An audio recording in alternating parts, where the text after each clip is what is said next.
Wassalamu ala rasulillah Sayyidina Muhammad bin Abdillah wa ala alihi wa sahbihi wa mawala.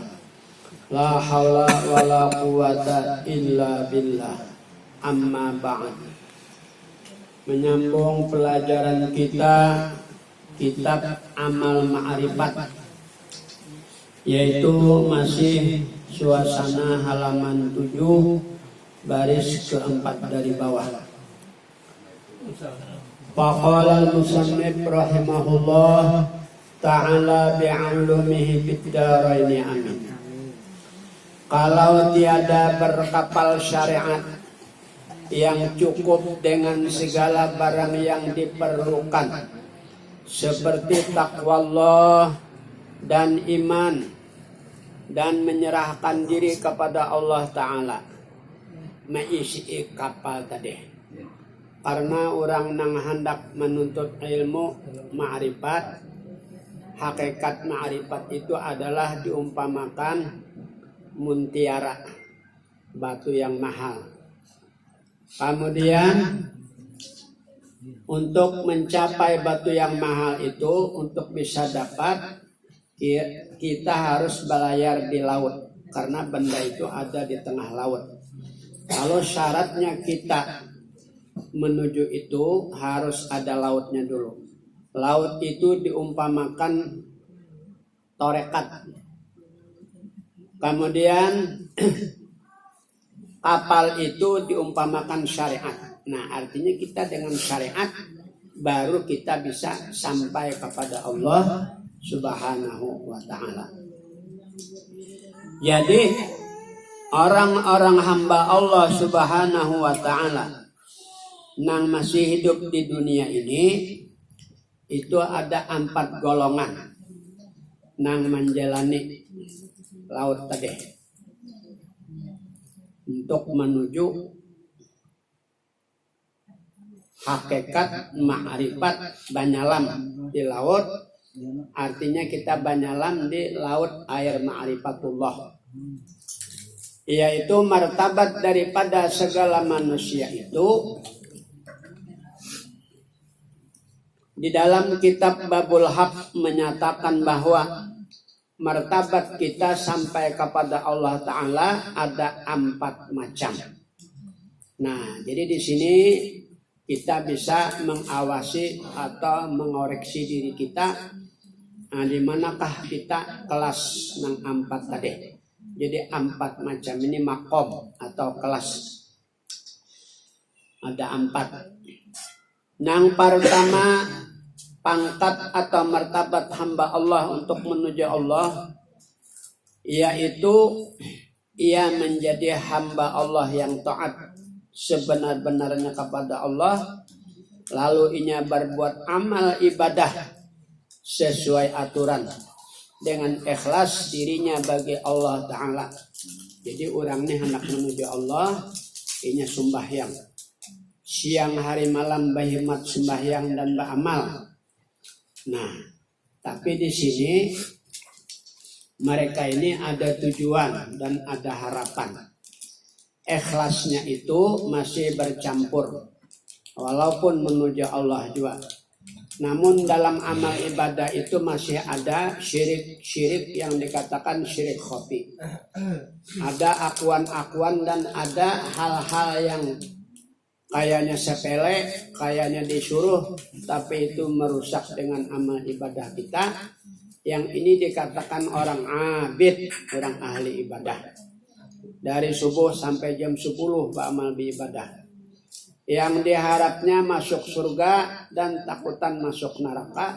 Dan amal ibadahnya itu supaya dimuliakan orang, supaya dapat rezeki yang banyak, atau kategori sugih. Lalu ini cangkal beribadah. Ada juga pulang nang supaya dipuji oleh keluarga dan mintuha. Lalu beramal beribadah siang dan malam.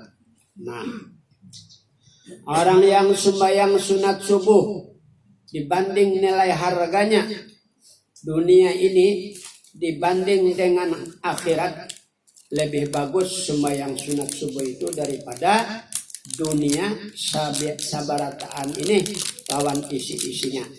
Artinya isinya itu termasuk emas, berlian, timah, minyak, hasil bumi, tambang, batu bara, kemudian yang di atas bumi, bank-bank, uang rupiah, bank yen, bank dolar dan sebagainya.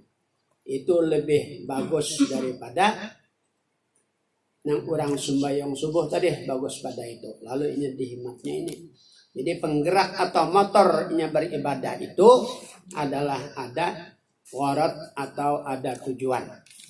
Bagus ya. Nah, nang kedua yaitu orang nang beramal beribadah untuk menuju Allah.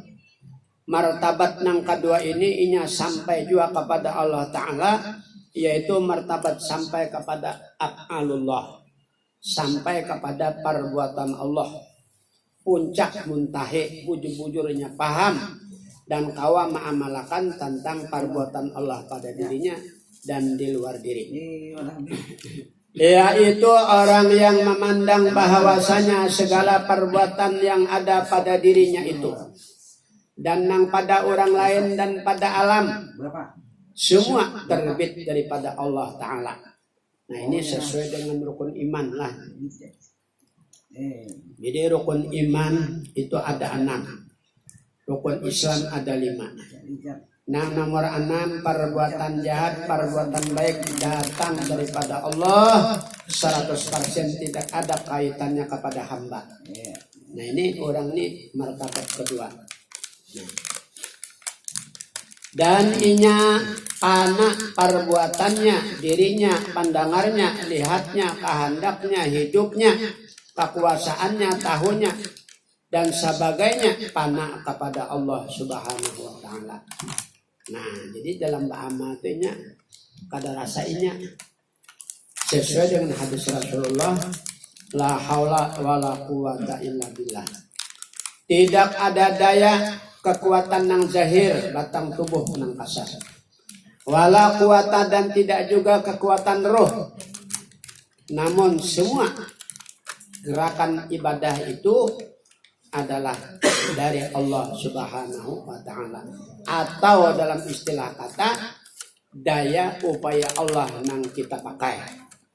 Jadi kalau ini minta surga, hendak pahala, hendak dunia, malunya karena ini kada merasa begawe. Kalau nang di atas tadi kan nang merasa begawe, wajar aja minta upah. Nah, tapi kalau yang kelas kedua ini kada merasa begawe hanya Allah. Apakah segi kalam perkataan? Makanya orang yang kelas 2 ini tidak punya musuh satupun kecuali orang aja yang memusuhinya. Kalau ini lapang dada pada bapak. Cuma menurut kadar sesuai dengan akhlak yang zahir juga. Nah, dipakainya juga tuh. Jadi orang ini orang kafir, musuh, hendak membunuh, dihormatinya aja. Nang kaya Nabi hendak membunuh orang-orang kafir, datang lawan Nabi beelang, Nabi tetap menerimanya kada dandam sidin. Karena orang yang dandam itu sama aja orang nang akhiri itu amal ibadahnya ditolak oleh Allah Subhanahu wa Ta'ala. Nah, ada Tuhan terima. Jadi itu yang dikatakan najis batin. Ibadah ada najis kada sah. Najis itu ada 2, najis jahir tahil kami, najis batin dan iri hati dan sebagainya. Artinya perbuatan hati nang kada terpuji. Jadi ini kada ada lagi orang yang bisin nang kayak itu kada ada. Bini bamamai, bini menyumpahe, tatawa jadinya. Karena perbuatan Allah nang ada pada dirinya itu. Nah, jadi ini memandang tuh nang kayak menonton di TV aja. Jadi di TV macam-macam yang kita lihat kadang mempengaruhi lawan kita. Jadi TV yang kecil maupun TV yang besar. Mana TV yang besar? TV itu di dunia ini ada 2. Kalau TV nang dalam kamar tuh paling gonol 60 inci. Nah, tapi kalau TV Allah Ta'ala di dunia ini lebar. Sama aja. Jadi kita melihat nang di TV Allah Ta'ala di dunia ini, kita melihat aja penonton. Melihat sandiwara Allah Subhanahu wa Ta'ala, melihat segala perbuatan Allah. Jadi ini gembira aja surga aja hatinya tuh. Dengaran perbuatan orang. Nah, ini orang kelas nomor 2. Jadi kalau ini sembahyang, astagfirullah, hanya minta ampun segala tubuh nang zahir. Astagfirullah, hanya minta ampun segala dosa batin, dosa hati. Astagfirullah, hanya minta ampun lawan Allah atas kesalahan umur tas sia-sia pada roh. Lalu dipandangnya badan Allah, hatinya Allah, roh tadi Allah juga ampunnya. Lalu ini memandang kepada zat sembahyang dari takbir sampai salam, itu adalah nang berlaku daripada Allah. Apapun perbuatan hati, mengatakan kendaraan, mengatakan duit, itu bukan setan, bukan iblis. Itu sudah dipandangnya perbuatan Allah berlaku zahir dan batin. Jadi daya upayanya nang kita pakai. Hanyarnya bau salibat takbir. Jadi biasanya astagfirullah 3 kali ditutup dengan la haula wala quwata illa billah. Mana dua bagus lawan orang membaca ta'awuz. A'udzubillahi minasyaitonirrajim. Bismillahirrahmanirrahim. Qul a'udzu birabbin nas, balindung lawan setan, lawan manusia, waswas setan. Nah, itu bagus juga, Pak. Tapi apabila itu nang kita pakai, itu biasanya makam orang abid, makam orang awam berlindung lawan setan. Apapun yang ada di hatinya itu dianggapnya setan. Kalau kembali ia mengingat asma Allah, setan ujarnya. Nah, tapi aribillah tidak ada setan. Nah, kelas 2 ini sudah ada setannya. Setan kada berfungsi biar masuk juga. Apapun perbuatan setan, ini memandang sudah dari awal perbuatan Allah yang berlaku. Jadi kada berfungsi setan tadi. Makanya sesuai dengan setan menghadap Allah pada saat Tuhan akirakan. Ya iblis, sujud ikam kepada Adam.